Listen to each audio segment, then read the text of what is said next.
Salut les légendes! Pour recevoir les prochains épisodes et découvrir les anecdotes que nos invités ont partagées avec Roger, Rafa ou Joko, inscris-toi, le lien est juste en dessous. C'est un métier qui est en train de naître, on dira. Et je pense qu'on a notre rôle à jouer, comme je l'ai dit, comme tu m'as dit au départ, de l'avenir du tennis. Je pense que ce sera avec les stats d'ici 3 4 ans, complètement à plein temps, comme un physio. Les Est-ce qu'on équipes deviennent de plus en plus grandes et puis le statisticien a complètement sa place dedans parce qu'il traite un aspect stratégique primordial et qui peut faire gagner des pourcents. Alors, une fois de plus, je ne sais pas si tu auras une question par rapport à ça, mais il faut bien comprendre que la statistique peut amener 1% de points gagnés en plus. Ouais, Donc, on parle de 1%, on parle de micro-détails. Mais d'accord. 1% de points gagnés en plus, c'est énorme. La phrase que j'utilise tout le temps, c'est que Gasquet, dans sa carrière, a gagné 52% de ses points, Roger 54%.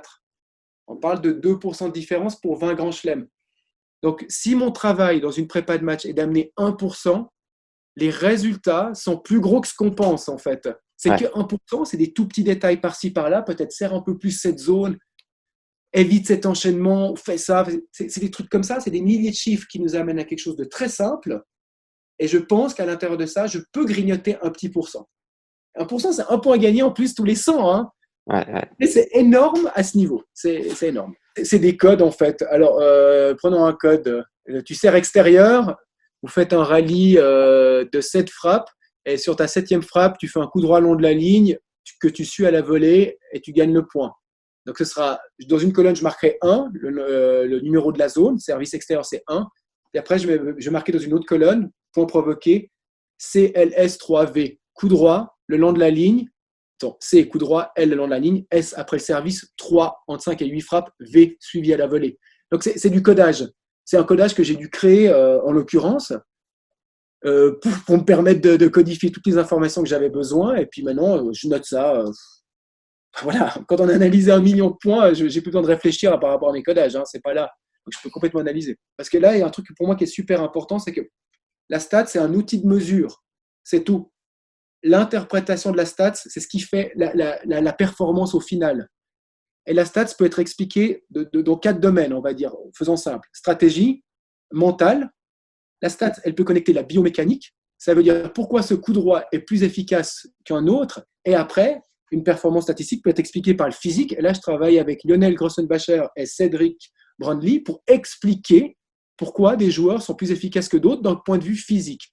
Donc là, ce projet, en regroupant tout, de la statistique à chaque domaine du tennis, ça, je pense que c'est le futur. Et moi, je me lance déjà là-dedans. Donc, je ne suis même pas dans de la stats, je suis dans de la stats interprétée avec des experts. Ok.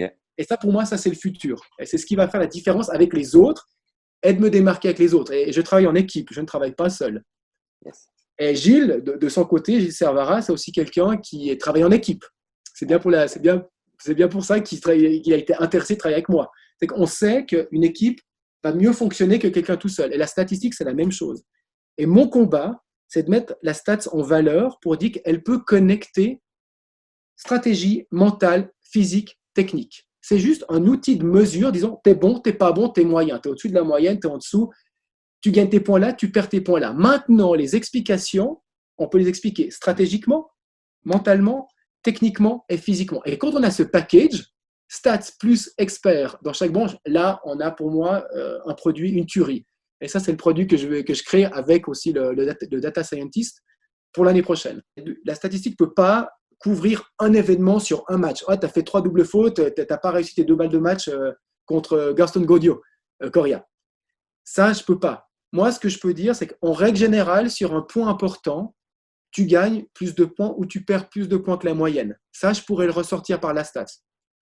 Donc, la stats, elle pourrait amener des informations comme quand tu es mené 1-7-0, voilà tes performances. Quand tu gagnes 1-7-0, voilà tes performances. Voilà la différence entre les deux. Donc, moi, je peux aborder quelque chose de beaucoup plus général avec la stats. Par contre, quand on rentre dans le psyché du joueur, comme celui qui serait au milieu de la nuit, désolé, Jonathan, ma stats va rien t'amener par rapport à ça. Tu dormiras toujours aussi mal, même si je peux te dire que c'était à 30-40 cette balle que tu as ratée. Je dis non, mais je pourrais pas. Par contre, j'essaye maintenant des collaborations avec des psychologues pour amener, par exemple, j'avais un projet par rapport à ça, c'est qu'est-ce que les champions ils font à 15-30 ? Comment les champions ils gèrent les scores clés ? souvent, quand tu vois quelque chose, c'est que tu t'es planté. C'est qu'on on voit l'émotionnel. Tout le monde va se rappeler des 2 balles de match ratées de Roger à Wimbledon, mais tu vois, ça ne correspond peut-être pas à une globalité. Donc, nous, dans la stat, on travaille sur des tendances. On ne travaille pas sur un événement. Surtout quand j'ai commencé dans la stat il y a 12-13 ans, on est dans des croyances. On est dans du sexy. Une fois de plus, je reprends le terme, on est dans du flashy, sexy, croyance. Si Ivan Lendl a dit qu'il fallait faire ça, on le fait. Si Roger a dit que le slice, si Roger fait des slices, c'est bon le slice, alors qu'il n'y a que 46% des points derrière. Mais ça, on est dans du sexy. Là. Et là, ces dernières années, on est en train de rentrer dans du rationnel. On est en train de mettre Efficace. l'émotionnel et les Ouais, croyances de côté pour rentrer dans des équipes de scientifiques. On est en train. Donc, on est en d'accord. train de faire un transfert par rapport à ça que j'ai vraiment ressenti quand j'étais à Montréal.